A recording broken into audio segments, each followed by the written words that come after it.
அனைவருக்கும் வணக்கம். நான் உங்கள் ஜோதிடர் முருகப்பிள்ளை. இன்று பார்க்க போகும் தலைப்பு, மனிதனுக்கு தாங்க முடியாத பிரச்சனை எப்போது நடக்கும், அவனுடைய ஜாதகப்படி தாங்க முடியாத பிரச்சனை எப்போது நடக்கும் என்பதை விளக்குகிறேன். தாங்க முடியாத பிரச்சனை ஏற்படக்கூடிய ஜாதகத்தில் அவருக்கு முதலில் லக்னாதிபதி பலம் இழந்திருக்கும். லக்னமும் லக்னாதிபதியும் பாவத்துவமான பலம் இழப்பை ஏற்பட்டிருக்கும். அவருடைய ஜாதகத்தில் லக்னம் லக்னாதிபதி கெட்டு போயிருக்கும். அதற்கடுத்து தசாநாதன் அவயோக தசை நடைபெற்றுக் கொண்டிருக்கும்.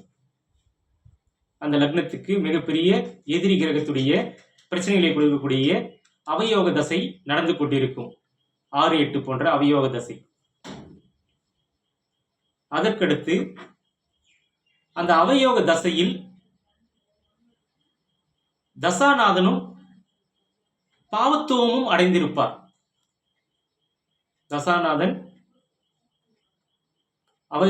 அவயோகராக இருந்து கொண்டு, எதிரியாக இருந்து கொண்டு, அவர் பாவத்துவமும் அடைந்திருப்பார். அவருடைய தசையில் பாவத்துவமான அந்த அவயோகருடைய கிரகத்துடைய தசையில் சஷ்டாஷ்டக தசாபுக்தியில்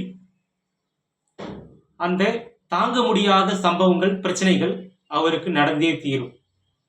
6-8 சஷ்டாஷ்டக தசாபுக்தியில் அவருக்கு தாங்க முடியாத பிரச்சனைகள் நடக்கும். இப்படிதான் ஒரு மனிதனுக்கு தாங்க முடியாத பிரச்சனை வரும் காலமாக அமைகிறது என்பதை அனைவருக்கும் தெரிவித்துக் கொள்கிறேன். எல்லோரும் நன்றாக இருப்பீர்கள். வாழ்க வளமுடன்.